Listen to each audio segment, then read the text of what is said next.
Ever dropped a clean PowerPoint graph into Google Slides only to find it looking blurry and unprofessional? You're not alone, and today I'll show you exactly how to fix that so your slides stay sharp and presentation ready in 2025. The biggest mistake people make is pasting or dragging charts over from PowerPoint as images. Instead, you want to recreate the graph in Google Slides using the built-in chart tools so it stays crisp at any size. Start by opening Google Slides and signing into your Google account if you're not already in. Once you're on the Slides homepage, create a new blank presentation so you're working with a clean setup.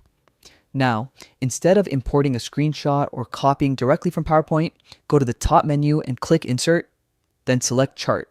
You'll see options like bar, column, like line, or pie. Pick the style that matches your original graph. As soon as the chart appears on your slide, click on it and choose Open Source. This opens a connected Google Sheet with placeholder data. All you need to do is replace that data with the numbers from your original PowerPoint chart. As you edit the sheet, the graph in your slide updates automatically. No blurriness, no resizing issues, and no quality loss. If your data is already in Excel or PowerPoint, just copy those values directly into the linked Google Sheet. Keeping the graph native to slides is what preserves the clarity and keeps everything scalable and editable. Once the data is in, you can tweak labels, colors, and fonts just like you would in PowerPoint, but the graphic will stay razor clear.